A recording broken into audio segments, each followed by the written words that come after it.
Hello, everyone, and thank you for joining us for today's Fiber Broadband Association webinar. My name is David Norris. I'm the webinar producer here at Fiber Broadband Association.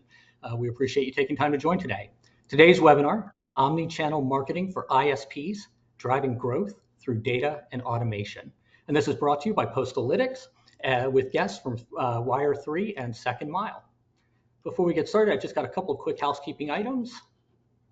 First and foremost, everybody is in listen-only mode today as an attendee. However, we would like you to ask questions. You can do that by typing them into the questions tool, which is located in the upper right side of your screen, and we will love to get to those when we get to the Q&A near the end of today's presentation.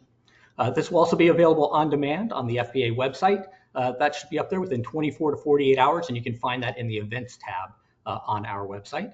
And finally, we do have a quick survey at the end of today's presentation. It's only one question long, but we would appreciate if you would take just a moment to answer that question. It helps us out quite a bit. And with that, let's jump right in. So today we're pleased to welcome Chaz Rubino. He is the Strategic Client Executive at Postalytics, and Postalytics is a certified Hubspot app. We've also got Ryan Dendievel, who is Senior Vice President of Sales and Marketing at Wire3. And finally, we have Hannah Lee, who is the CEO and co-founder at Second Mile, also a HubSpot Platinum partner. They're going to be sharing omni-channel marketing strategies to drive customer acquisition and growth. This includes how to harness customer data during the fiber deployment process at both construction, build, and the serviceability, the servicing stage to deliver targeted messaging through both digital and direct mail channels. And with that, I think I will go ahead and I'm just going to hand things over here to Chaz to get us started. So Chaz. Awesome. Yeah, thank you, David. Thanks to the Fiber Broadband Association for all that you guys do with events both in person and virtually like today. And thank you everyone for joining us here today. To give some context and some perspective of who we are and how we brought this panel together. Starting with Ryan, he lives this life every day. He runs the marketing department for a regional ISP called Wire3, based out of Florida. And Hannah's with Second Mile, who works as a third party with a lot of different ISPs to help them execute growth strategies by leveraging data to deliver communications with relevant messaging at a relevant time. And I'm with Postalytics. We are just a piece of the puzzle in the omni-channel marketing, direct mail automation platform. But we emphasize on using automation and leveraging data to provide the best experience. So that's a bit about who we are. We thought it'd be great to get a perspective from sort of a channel, a partner, and an ISP marketer to bring them all in today. You can go to the next, David. Great. So the agenda for today, we are going to start off with a few words from ChatGPT. We're going to talk about some challenges that ISP marketers face, the power of data, the importance of omni-channel marketing, engineering data drives my marketing, case study and Wire3's journey, performance tracking, and then we're going to take time for some Q&A, and there may be a poll or two in there as well. You can go to the next. Great. So from ChatGPT, I wanted to share this mainly just because I thought it was pretty funny. So I was trying to put together a slide of a satirical slide of a job posting for an ISP marketer, and with one single prompt, this is what I received: is responsible for wrangling scattered data from 5 different platforms, attempting to automate everything with duct tape in a dream, all while trying to keep track of customers who exist in 3 systems but mysteriously vanish in the 4th. I thought it was relevant to today's conversation. A lot of the folks that I speak with on a regular basis, smaller companies to mid and larger companies in this space, seem to have lean marketing teams. So I think we can all understand the juggling of it all across multiple systems. Which will lead us into the next slide here, which is challenges that ISP marketers face. For us at Postalytics, we probably hear data as the biggest challenge that our customers face to try to accomplish exactly what they want to with direct mail. A lot of it has to do with getting good address data, having data flow from one system to ours seamlessly, and then pushing that data back into their marketing systems. And that all can be a challenge. But what I'll do is I'll open it up to the pros here, starting with Ryan. What would you say some of the major challenges that you find in the world of omnichannel marketing? Yeah, thanks, Jez. So some of the challenges is, sorry, I had a quick glitch there where my power went out on my everything. So I was playing scrambling. That's why I have a different camera on now. So I apologize for that. Um, it's always a challenge when you're doing omni-channel marketing to keep your data aligned and to be able to kind of keep track of which channels are creating which successes and which and make sure that they're overlaying and feeding the information back and forth to create the perception.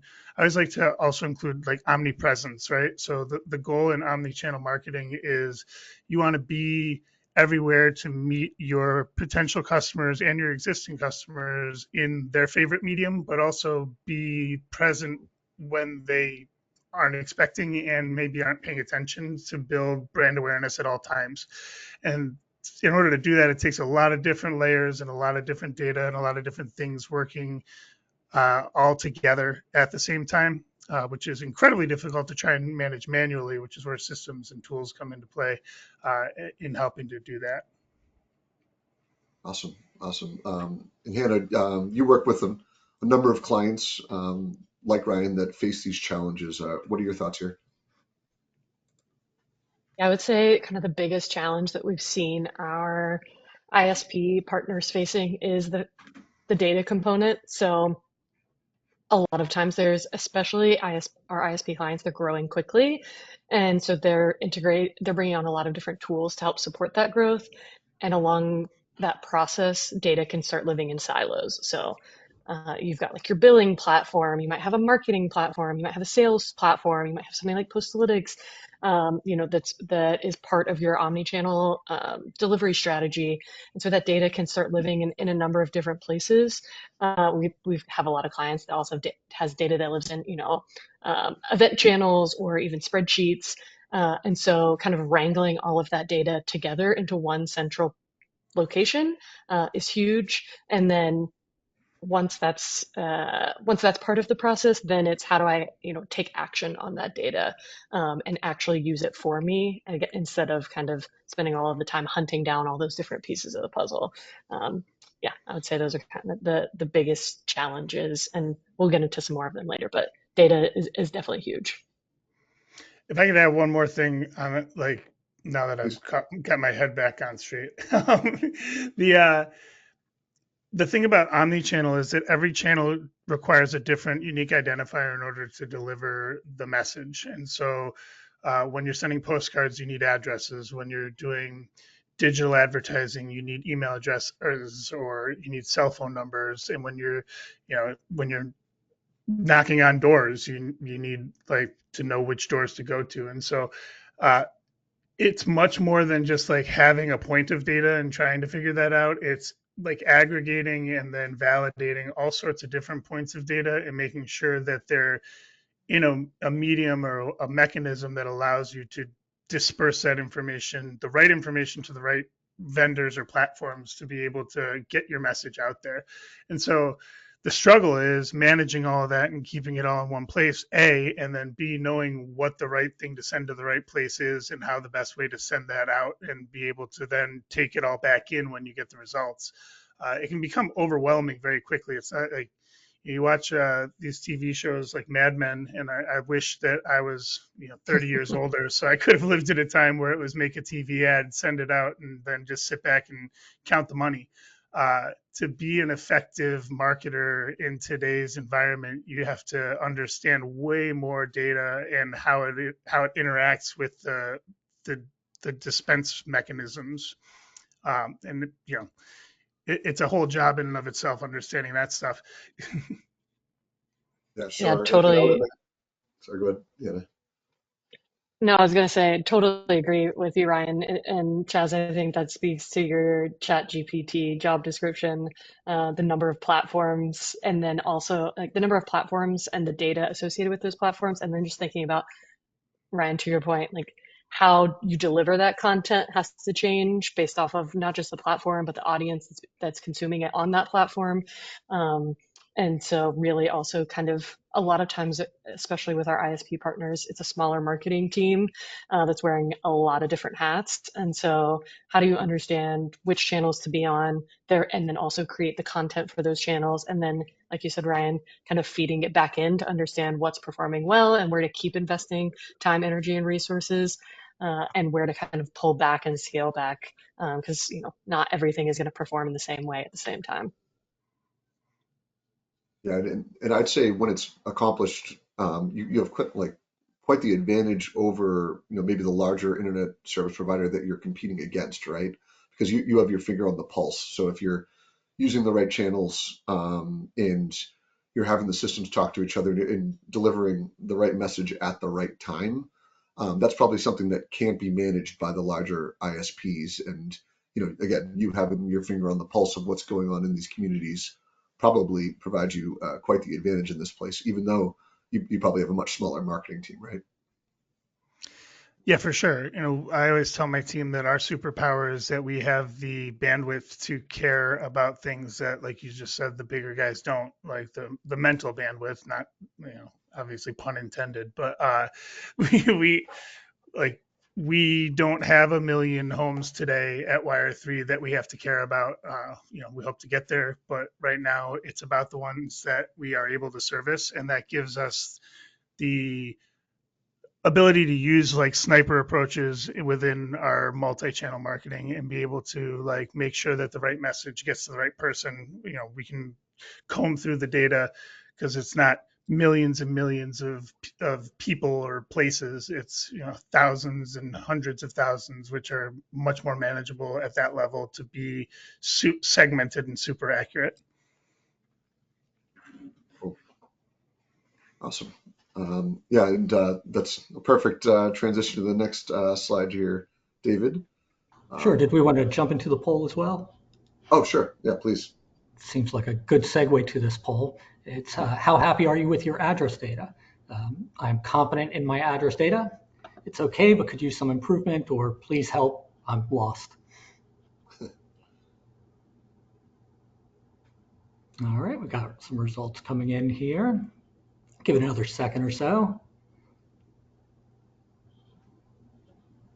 All right, let's go ahead and share those results and see what people have said. And it looks like by a large margin, everybody says it's okay, but could definitely use some improvement. And with that, we'll shut the poll down. We will move on. Yeah, thanks, David. Excellent. So jumping into the power of data in marketing, we've already been touching on this. Starting with that's the biggest challenge that we see just in my sliver of the marketing channels. But we've talked about the importance of good data and connecting systems so that your marketing to influence the potential subscribers, or ideally your customers, right? So, Hannah, how important is the data coming from your tools, the tools in your tech stack, back into one place? Yeah, I mean, hugely important, in the sense of one, just throughout our conversation, I'll definitely be spending a lot of time talking about HubSpot. That's the platform that we use for CRM, marketing, sales, with our ISP partners. But I'll keep saying HubSpot. Really, at the end of the day, finding some type of central data solution that works well for your needs. So a centralized data point that can easily integrate with all of your other systems and platforms is key, right? As you have data living in different silos, you're not able to paint that clear, complete picture, like Ryan was saying, and without that clear picture of kind of not only who your existing customers are, but who your potential customers are, you can't have the right message in the right place at the right time if data is kind of living all over the place. So having that data flow seamlessly into one solution is key, or at least having it integrate across those platforms is critical from a data perspective, but also like thinking about just kind of as as we mentioned earlier, being able to easily take action on that data, right? If you're a marketer and you're having to log into a bunch of different systems and tools and download spreadsheets and then upload them into a lookalike audience, right? It gets really cumbersome really fast, not to mention the lack of insights and being able to kind of make an informed decision on what's working and what's not. And then along those lines, I would definitely say, as we're having this conversation, like the focus on first party data is huge. And I think that lends itself well to the topic at hand in terms of making sure that this is an omni-channel approach, not leaning on one platform as kind of your end all be all from a marketing perspective, continuing to prioritize first party data as we have already seen the way that some of these platforms have changed and evolved, and then looking ahead at new restrictions around, data governance and privacy and how that's affecting marketing performance. So definitely would say first party data and integrated data are like the two central pieces of the puzzle here. Very cool. And Ryan and I have talked quite a bit about his tech stack, data, and integrating it all together. And for a lot of the folks that are probably tuned in here, they know that I love to dive into that stuff and learn more than just about where we fit into the mix. I like to know what software they're using, what's working, what isn't, the benefits they're seeing out of it. And in my opinion, Ryan's pretty advanced in that world. He definitely loves software and automation and likes to pull things together and tie things together to make it work. Ryan, so what have you seen as far as issues that have been resolved by consolidating your data? I know it's probably not all in HubSpot. I know you use HubSpot, but by connecting these systems together and sort of building a profile around the address or the contact and consolidating into one place, are you seeing efficiencies in time spent, tracking your performances, and ultimately, less human time needed on this? Yeah, no, absolutely. I mean, when I first came on board at Wire3, our like cold mail approach was aggregating a spreadsheet of all the addresses and sending them to a print vendor and then having them mail them out and kind of crossing our fingers and hoping and praying that everything got delivered, and then watching the mailbox for when we inevitably got the couple thousand returned postcards because something was wrong with the address. And our method of collecting the address data has adapted over time as well, but just the streamlining of so we use HubSpot also, as Hannah mentioned, and I know that the way that I set ours up is probably we're probably the only client of HubSpot that's set up the way we are, just because I always like to tell people that my previous life was breaking other people's toys and then rebuilding them together. So we have our address data housed in one spot and our people data housed in another. But since implementing the integration with Postalytics, for example, like just being able to track this went through, these addresses are bad, so we can go back and clean it up. One thing that anybody who doesn't have to takes for granted is data hygiene, especially with respect to address data. It's like the dirtiest data on the planet Earth, where it's either ST or it's street or it's ST period, and sometimes it'll work and sometimes it won't, just depending on what different tools and systems and trying to correlate it and everything. And so having technology to assist with that has been a huge lift for the lift off of weight off the shoulders as far as the human resources having to go through and actually do some of that stuff manually. And so we have really two types of data that we have to look at. We have our cold approach data, which is mostly just address driven really, and geolocation driven or geofencing if you're in the digital world.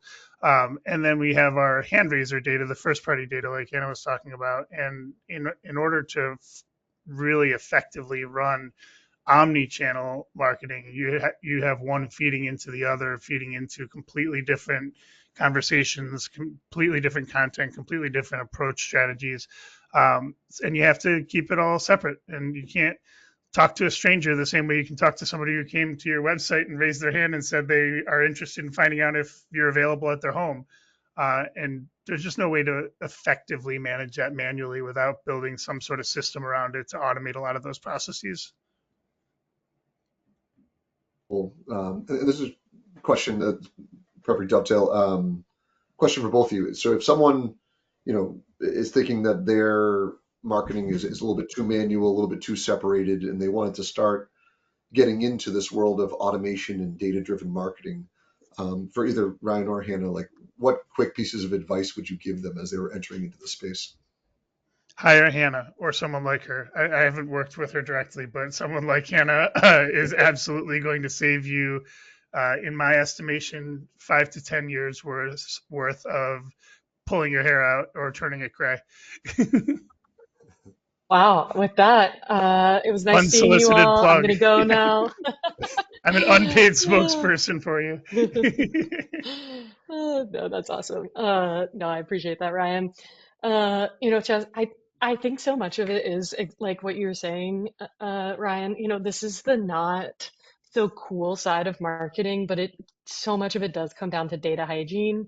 And so before sending out any type of messaging, before like exploring something like automations, um, I would I always tell people this is not the fun part, but really creating like a data hygiene plan and program around where you're getting your data from, what's the process for how you update that data and keep it, timely, organized. Like you don't hopefully, if you have a clean house, you're not cleaning it once a year or once every 6 years, right? Like you have, you have small hygiene practices in your house cleaning that you're doing, once a week, once a month, things like that. And so kind of taking that same approach before doing any type of mass marketing is huge because, right, like we've all been on the receiving end of some type of marketing message that you're like, this doesn't apply to me, this isn't relevant to me. And in with today's customers, they know that we have data on them, right? Like as a potential customer,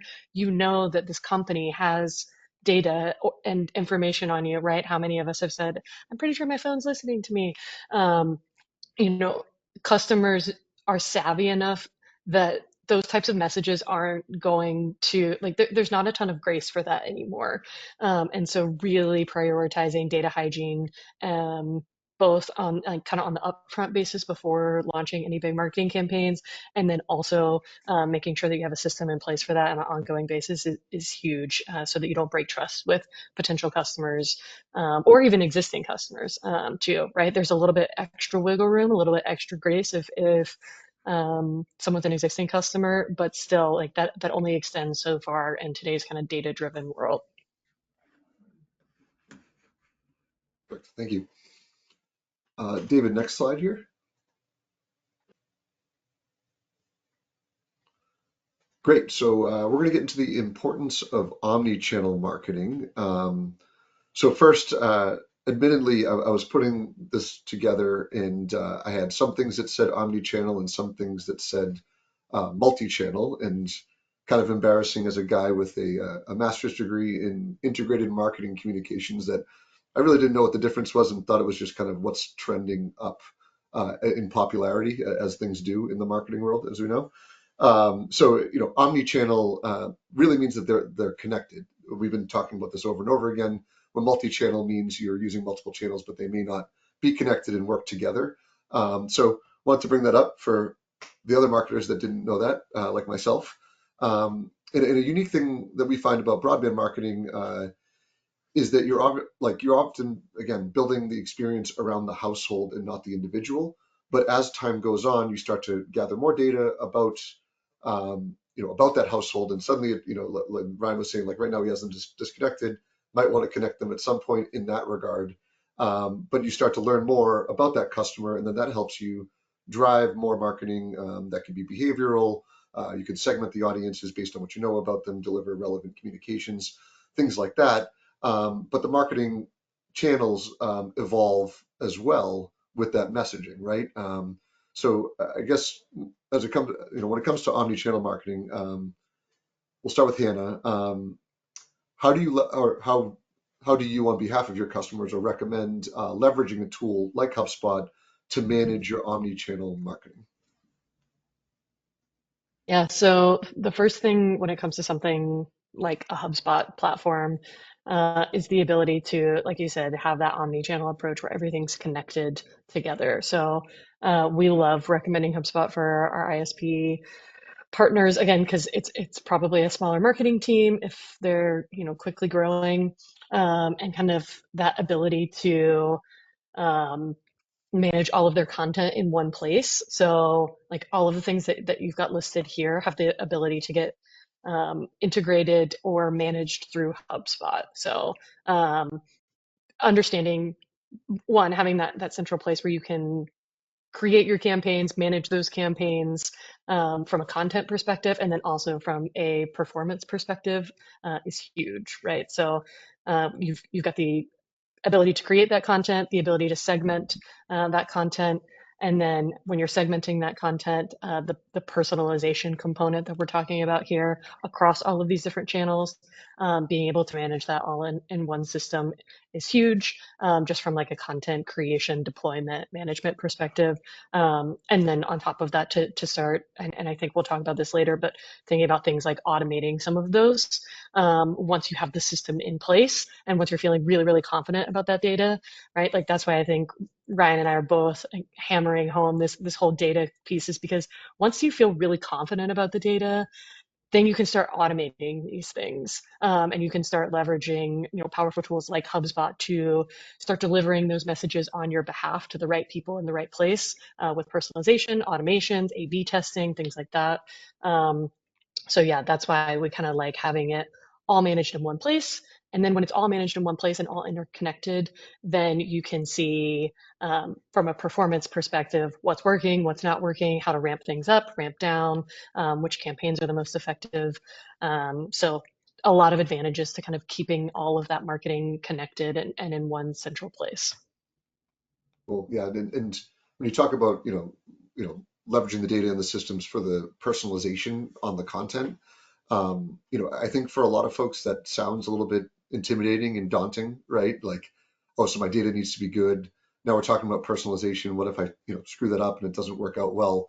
On our side, we always like we always encourage that it doesn't need to be rocket science to make this happen. It could be just be a few different segments for your personalization, right? If you can put people in just a few buckets, you can really personalize the message for them. Like, let's not sell gig speed to folks that are over 65 years old, right? It's probably less relevant for them, but for the gamer, it's more relevant, right? So just simple things like that, just a few buckets. If you have that in your data, that could help you drive a more, relevant message, no matter what channel it is. With us, we do it with direct mail, but like it could be across all channels.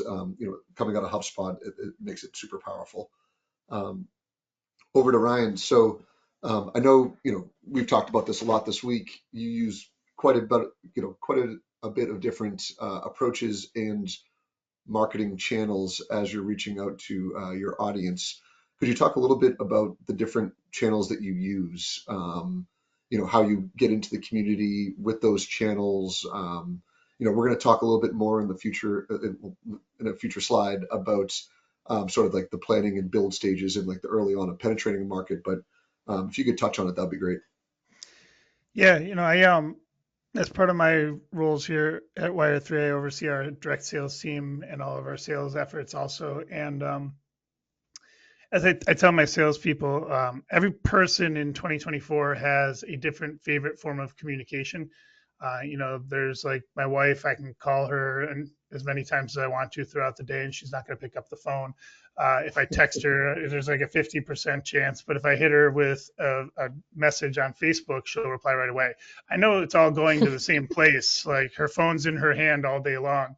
I bought her a watch so that she could like ping her phone to find it when she doesn't know where it is. But she's a perfect example, right? Of like you're not going to get someone because you're persistent at knocking on their door every day. Some people just straight up don't answer their door, or Mm. some people need a text or a phone call or an email or whatever it is. And so the real, the impetus behind omni-channel marketing and omni-channel sales efforts is like you need to meet your customer in their preferred medium. And if you're not willing to do that, then you're pigeonholing yourself into only getting one type of customer.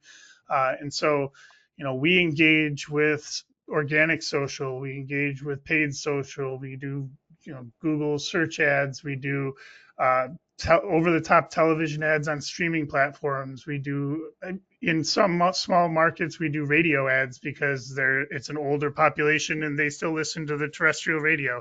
I mean, I can't remember the last time I listened to the radio unless it was to try and hear one of our ads. But the point is, like, I'm not trying to reach me. I'm already an advocate of our services. I'm trying to reach everyone else. And so we try to be in every possible communication format so that we don't miss anyone who just like legitimately doesn't hear our message. And it's a shortfall that a lot of people who aren't like passionate or obsessed over like learning this type of stuff have, is like, I remember early in my telecom life when someone was like, I don't get it. We sent them 10 postcards and all we got was like 20 customers out of it. I'm like, oh, you don't get it. Like, you think that's all if that was all it took, then systems and tools and people wouldn't exist that like live the life of making it possible to do all these cool things. And so, it's important to pick a couple of lanes to try first and then keep experimenting with all the other ones and understand that like they need to all coexist in order to get to everybody. I have 7,000 unread emails in my inbox. Email is not an effective way of getting a hold of me unless I'm expecting your email.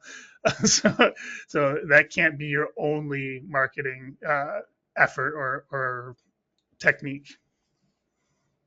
Well, Yeah, well said. and Ryan, such a good point in terms of obviously diversifying those channels and diversifying the messages on those channels. And it takes so many touch points now to get someone to actually convert. And especially in a overly saturated digital format, right? Like being able to have that diversification of platforms, messages, and frequency based off of how that customer is responding to those messages is huge. You kind of can keep nudging them further and further along as you start seeing kind of, which platforms are resonating with them, and be able to send them more marketing and lead nurturing content as they kind of keep coming further and further down the funnel. Excellent. Next slide.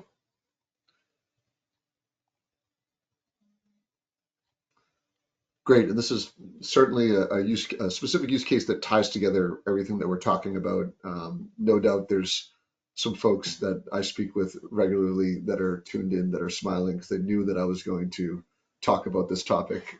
It's just about my favorite, and if/when it works well, we call it the dream, is having all of this work together in a seamless way, driven by data and automation and delivering a relevant message, everything that we're talking about here.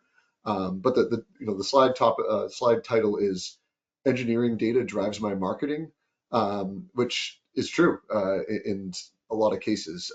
During the build out stages of the fiber process, marketers are getting the status of where each household is in that process, a lot of times from engineering. Just within itself, a lot of the times those systems are disconnected. But then, it's even taking a step further, connecting the systems so where each household is in that status, and then that's driving your communication. In the direct mail world, and Hannah appreciated the multi-touch approach, because this is exactly sort of the area that you have to do it, where there's a different touch or multiple touches for each stage of this process. Talking about construction, the messaging is very different, where you're trying to set expectations of what it's going to be like during the construction. Are they digging up my lawn? What should I expect there? If I'm upset, who do I contact? A lot of folks, I think, including Wire3, have resources online that they're driving to help set those expectations. Could be a video of what to expect, things like that. And then it goes into things like Serviceable, where you're actually trying to acquire the customers, get signups and things like that. Connecting those systems, and something that I say is always unique about this industry is that there's a lot of direct mail sent, but it's sent in smaller batches dynamically because households are moving through this process on an individual timeline, which makes it very difficult to manage if you're doing it manually, and that's where data and systems really play a part in doing that. So I guess moving on, we'll start with Ryan talking about this approach. I do think you have one of the better approaches to this from what I've seen and the folks that I've talked to, at least from a direct mail perspective. But just in general, across any channel and all channels, how do you approach this, getting the data from one side into the other, and then using that to leverage your communications that are going out the door? Yeah, so as I'm sure everybody listening to this webinar knows, in a build stage fiber company, it's a very unique type of marketing strategy to most other industries because it's a build first, then sell. Like, so you have to daisy chain yourself to the construction, the engineering, and the operations team very closely, and you have to work very hand in hand with them. And that means that, but you can't wait till it's ready, right? Like if you just wait till they're ready to install, then you're going to be behind the eight ball forever. And so there are parts of the journey that are non-traditional from a marketing sense, but are very important, like PR/marketing, like the construction starting, right? So when we identify an area that we're going to start drilling and digging and tearing up the streets of,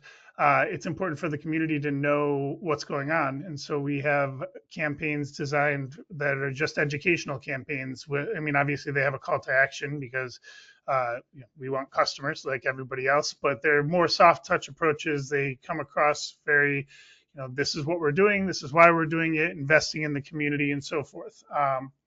In addition to mailers, that's where we start our community outreach efforts with community events, and just having a presence in the community is very important in the early stages, so they don't just think you're some carpetbagger coming in to dig up their yard and run out of town with their pockets full of money or something like that.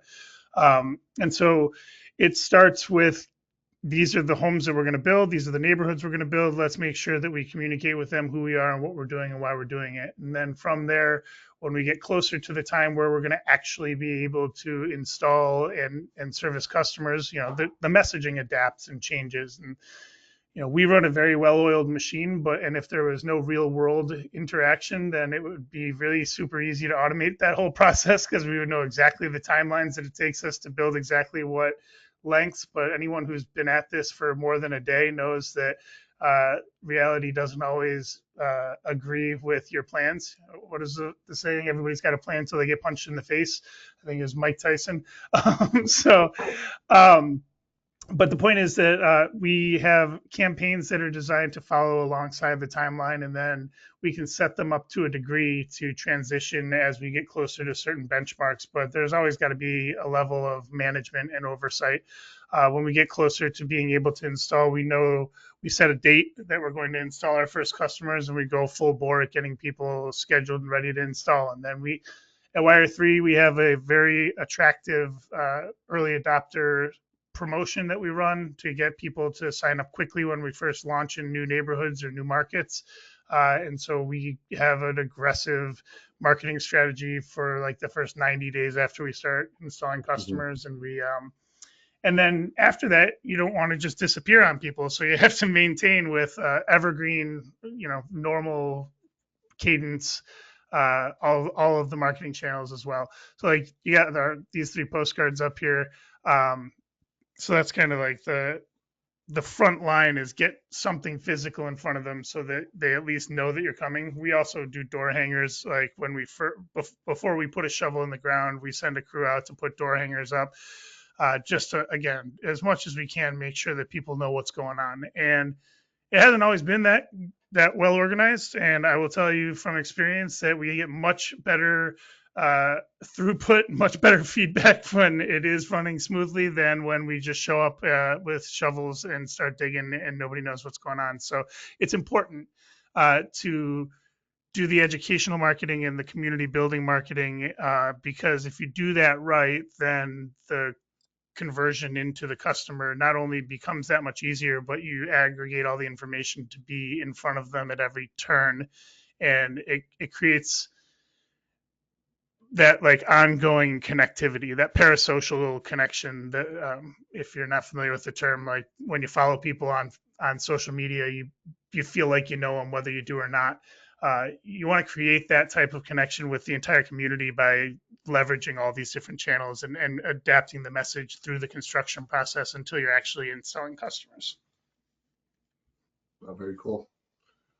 Very cool, Ryan. Yeah, no, I think that's huge. It's such an interesting space where you have this a construction phase, but you're also building this consumer brand for them as well.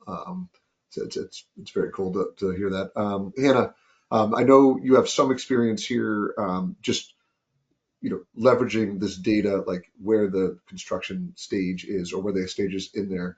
Do you have any like quick hits of how you've, probably in HubSpot, I would guess, like how you've leveraged that data to move them along in the marketing cycle? Yeah, so again, it totally depends on making sure that the data is connected. So for example, like a lot of our ISPs use Salesforce or some type of in terms of like their pre-selling motion. So we do things like, for example, build a custom object inside of HubSpot. And I think that's where also, Ryan, like you're talking about, the thing that makes this world unique is definitely like the engineering component. But also a lot of times when people are thinking about marketing, they're thinking about marketing to an individual person, which is still true in these cases. But obviously, we're also talking about households, and people can come and go from those households. So the data model when it comes to an ISP is so different and really unique. So we have to build a data structure that can support that. So for example, we would build something like a custom object, and that custom object is, serviceable addresses or a market or a neighborhood.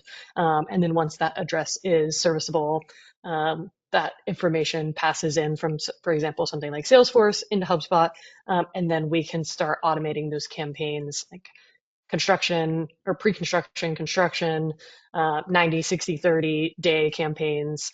And then as customers start taking action, like for example, scanning QR codes on a direct mailer, or filling out forms or not responding to content, we can kind of customize their customer journey at that point to keep nudging them along in the process. So if they're not opening emails, that's helpful to know. Maybe direct mail is the better approach. Once they scan that QR code, for example, we can follow up with them with emails. And so really making sure that all of that information is tracked on the household and that customer that's inside, or a potential customer that's inside of that household, to be able to continue to move them through the process. And I think along those lines, the great thing about this is obviously there's some unknowns in terms of construction, and that can, create a lot of delays or variables in the process. But the great thing about kind of this approach is you can create like campaign templates. So, you have your landing pages, you have kind of your marketing workflows, your email templates, and then when it's time to go, really using things like that data to, for example, hey, first name, like you have these personalization tokens that make this a lot more scalable when it's time to roll out a new market instead of having to build everything from scratch. If hey, the type of content that we've used in these other neighborhoods, markets, et cetera, has performed well, that can become our new template. And then we can deploy that out as we keep kind of expanding from there. So That's another kind of great thing about using things like data and personalization is this can be scalable. And a lot of our ISPs are growing pretty quickly. And so we want them to be able to move into a new market as fast as possible and be able to keep up with that growth. Thank you. David, on to the next here. Great. Just so we're staying on schedule, Ryan. Let's make this one quick, and then we'll jump into the next slide, which is measurement and KPIs. But you and I have been working together for almost a year now, and when we started talking, you had some big ambitions for the growth of Wire3, and it seems like things are going really well, and Wire3 just continues to grow. And I know you have some more ambitious goals on growth over the next year and throughout 2025. So if you don't mind, just let's touch on a little bit about where Wire3 started not too long ago and where you guys are at today. Yeah, I mean, I can speak for my part of the puzzle where I actually, my 2-year anniversary is Halloween, so I will officially have been here for 2 years next week. Spooky. And I came on board in the early stages of releasing passings and installing customers. We had 120 customers when I first started with the organization, and in the last 2 years. We have the lofty ambition of trying to hit 10,000 customers by the end of this year. Whether we do or we don't, we'll be close enough to be very proud of the rapid growth that's happened in the 2 years that I've been manning the sales and marketing helm. And it's been because of everything we've been talking about today. Just, like I said, I've also run the sales team. We have, I will say, the best door-to-door sales team on the planet Earth because I trained them myself. But they all know that I tell them when they get hired that they are, because I run sales and marketing, they are all sales and marketing employees. So they are representing the organization when they go out. Their leave behind materials are to promote and market for Wire3. And so they're a piece of the omni-channel marketing as well, with the door hangers and with the conversations that they have. And leveraging our CRM, we get notes on the people from actual conversations, which allows us to have even more market intelligence. And just, my background is in data and technology, and that's where a lot of my nerdiness over data hygiene and integrated solutions comes from. And it's the coolest thing when you get to see the technology, the people, the process, and the tools all working together to get you to where you want to get to. That's our growth journey is a combination of people, process, and tools, and just constantly tweaking and refining that triangle to get the maximum throughput. Excellent. Yeah, thanks, Ryan. That's great. And congrats on the 2-year coming up. Thank you. Next slide, David. So let's get into performance tracking and talking about KPIs. I know this is something that Hannah could talk for a full hour about, probably Ryan too.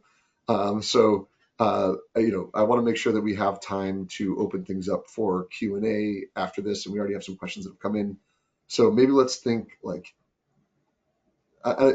matter what the number is. Call it 3. Like, what are the 3 top KPIs, in this world, in the omnichannel marketing, that you think are important, both Ryan and Hannah? You want to go first, Hannah? I mean, for me, the biggest thing is looking at ROI. So I'd say ROI, conversion rates, and engagement metrics are kind of the 3 big things to be. If you can only spend your time in those areas, I would say those are the top priorities. I mean, marketing is sales, right? So that's the main goal there in thinking about 1, ROI, and then 2 of those conversion metrics. So it all kind of goes together. We don't live in a world where you have the marketing team and the sales team, like they need to be working in unison. So Ryan, love what you're talking about there, to be focused on kind of those 3 big buckets. Excellent. Ryan, what are your thoughts? Yeah, I would say, I mean, I think it's the same thing, just in maybe slightly different three-letter acronyms, right? Or four-letter acronyms. We manage to it's cost per gross ad, so how much it costs us to put a new sub on the board, and then how many subs we have versus our total attainable or our total market.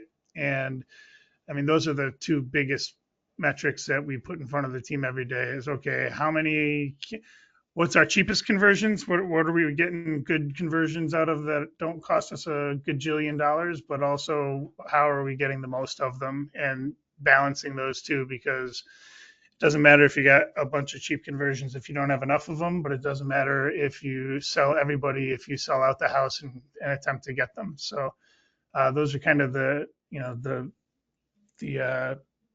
pendulum swing, if you will, keeping those two balanced. Perfect. Yeah, thank you. Next here, David. Excellent. So quickly, before we get into the Q&A, I just wanted to say thank you to everyone. I hope everyone was able to get a few takeaways even before we get to the Q&A from today's webinar in the world of omnichannel marketing, data, and automation. We have a few QR codes here. Mine and Hannah's go to our respective meeting links if you want to schedule time with us. And Ryan's a busy man, so he has his LinkedIn here where you can are more than welcome to connect with him as well. I know, speaking for Hannah and myself, we'd love it if you connected with us on LinkedIn as well. But yeah, let's open it up for the Q&A. David, do you kick this off here? Sure, absolutely. First of all, great job. Appreciate it. And appreciate everybody for joining as well. So let's see, just to kick things off. You covered this a little bit, but what advice would you give to ISPs just starting to leverage automation and data-driven marketing to grow their subscriber base? Yeah, I think we could probably move on. We covered that one. If anyone has any specific questions, please don't hesitate to reach Sure. out. Like Ryan said, Hannah is the absolute pro there, so she's probably the best resource when it comes to kicking off with automation. So moving on here, we have a question. Somebody's asking, in HubSpot, what do you think is the single most valuable tool? Email creator, automated workflows, social forms, etc. The goal is to drive more customers and subs to serviceable prospects. Ooh, that's such a good question. So, I mean, I definitely am going to say the automated workflows, right? That's a big part of it. But really, I would say like smart content is another big piece of the puzzle. So the ability to dynamically display content created or managed through HubSpot. So for example, if someone's in a specific market and you know that information about that customer, they can come to a landing page that has, the populated information that's displaying dynamically based off of kind of where they are, the data that you have about them. So it really takes kind of that personalization to the next level. Instead of just a generic landing page or a generic email, you can get really, really personalized there. So I'd say automations and the ability to dynamically display content on your website, landing pages, emails, wherever you're creating content. All right. Let's see. So Ryan, this is specifically to you. It says, Ryan, can you talk about how you recover when construction plans run afoul or unanticipated disruptive things happen? For example, damage to public infrastructure, delayed construction, that kind of thing. Yeah, sure. I'll tell you a real quick, funny, true, real life story. So this Wire3 is my first swing in the telecom space and working for a fiber to the home company. I've been in sales my whole life, but just not in this vertical. And so when I first joined the team, you're all excited about being a part of something new and that's something awesome. And I knew we had an awesome team, and I saw how great they were at what they were doing. And I had the rose-colored glasses on, so I was running the socials, and people would be like, "Oh, you know, broke a water main on my street and I had to boil water for a week. And I'd be like, no way, there's no way that was us. And then after like a week, I remember our CEO being like, yeah, no, dude, that happened. And I was like, wait, what? And he was like, yeah, it happens. Like, there's no way around it. It's a construction company. And so I had to quickly learn to take off the rose-colored glasses and train my team and position our marketing in a way that was not blind or stupid, but honest with the community. And I had a conversation with one of my first sales reps, and he came back one day and he's like, man, the people on the street were all mad and they were like saying that we destroyed all this property and whatever. I'm like, listen, dude, like, you're going to go back there tomorrow and you're going to knock on those doors. And when they say, oh, you're the guys who dug up our lawn, you're going to say, yep. And I'm still standing right here to talk to you about it. And you know, that's what makes us different. Like, this is our community. We're not here to destroy things and run away. We care about the community. And if you're willing to stand and face the music and be honest about it and be like, look, now that you've gone through that experience, why don't you reap the benefits of what we're actually doing here and be empathetic but educational.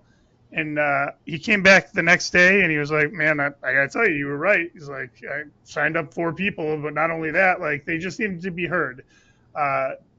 It's messy business doing construction. No matter how good you are at doing it, there's no way around that. And the best thing you can do is just stand and take your licks, be empathetic, and then explain to them why you bothered to do it in the first place, because it's not like we're doing this for nothing. We're doing this to hopefully improve the experience of the community that we're building into. Right. And another one for you, Ryan. I'm actually going to combine a couple, 2 here that are very similar. Somebody's asking, what are the top 3 channels in order of significance that had the most impact on Wire3's growth? And a similar question, somebody's asking, what do you think is, if you had to pick one marketing channel to invest more in, where would you invest? I would say excluding direct sales, like excluding hand-to-hand combat with actual people going out and selling. If you're looking for what the most impactful marketing non-sales efforts that we've done, physical mailers are huge for us. Our community engagement, like our event marketing, is a huge, it's been a huge lift for us. I call the postcards, I call that the air cover, right? The cover fire, like, that has to go out so people know who we are when the sales team gets there. So we have an aggressive postcard strategy. And the conversions aren't always trackable to a QR code, but we know, like, if postcards land and we see conversions happen, and then if we send the sales team to do cleanup, they have an easier time because people know who they are. The events are great because people see us in the community and see us in these smaller events that our big competitors don't know anything about, because why would they? They don't live in these communities. And the number one, I don't want to give away my secret here, but I will tell you this. Social media is the most underutilized platform in the fiber to the home telecom space because no one understands how to do it. If you want to find an untapped resource, get yourself a social media person who's passionate about social strategy and go all in, because I cannot tell you how many times people say to me, yeah, you could do social, but like nobody really follows their ISP on social media. And I will tell you right now, that is exactly why you should invest in social media, because nobody else in the space is doing it. And that was the first thing that I made sure that we overhauled at Wire3, and making sure that your social matches the platform that you're on. It's the most difficult also, which is why people don't do it, but it's worth the investment if you're willing to take the time to do it right. And just really quickly to kind of add on that from a digital perspective, like it wouldn't be a webinar in 2024 if we didn't say the word AI at some point in this. So just from kind of the digital side of the house, as people are looking to tools like ChatGPT to, for example, say, hey, I'm looking to switch to fiber and I live in Knoxville, Tennessee. What are 3 options that I should choose from? Really continuing to invest in your website and making sure that your website is, once upon a time we were talking about, making sure that your website was optimized for SEO. Now we're talking about making sure that your website is optimized for AI, and that it's easily searchable and scannable. So for example, when you go to ChatGPT and put exactly that prompt in, it's going to give you, hey, here are 3 recommendations. Here's pricing, here's speed, here's pros and cons of each of those providers. So you really need to make sure that your site is optimized for SEO and AI, as people kind of leverage that as their new search medium and prompting recommendations. That's a great suggestion. I think, we're right at the hour here, so I think we might have to wrap things up. But we do have a lot of questions, and we will be able to follow up with those following the webinar here. So thank you for those questions. And with that, Chaz, Hannah, and Ryan, I just want to hand things back to you. Any final words to close things out? Yeah, no, thank you so much, David. I see some of these questions here around, address data and tracking are direct mail specific. I'm more than happy to follow up with those folks specifically. And I will do so. But thank you so much. Thanks for everyone for joining. Hannah, Ryan, you guys are the best. So thank you so much. Absolutely. Thank you all. And thank you everybody for joining us. We have a couple of quick announcements here. First of all, if you haven't heard already, we have our Fiber Optic Path program. This is our program for training the future fiber technicians that are going to help with all of the deployment that is going on now and coming around the corner. So if you're interested, we are looking for people to help with that program. And if you have the skills and would like to be an instructor, please scan the QR code you see on your screen. We'd love to speak with you. Also, we have our final Regional Fiber Connect workshop of the year coming up in Albuquerque, New Mexico on November 7th. If you're in that area or close by, definitely go out to our website. There's a link there that should be in the chat that will allow you to register for that event. And finally, we have these webinars quite often, and we also have our weekly webinar with Gary Bolton, our President and CEO here at Fiber Broadband Association. Check those out on Wednesday morning at 10 a.m. Eastern Time. With that, I just want to say thank you again to our team here, Chaz, Hannah, and Ryan. And thank you everybody for attending. We really appreciate your time, and we look forward to seeing you on the next one. Have a great day, everyone.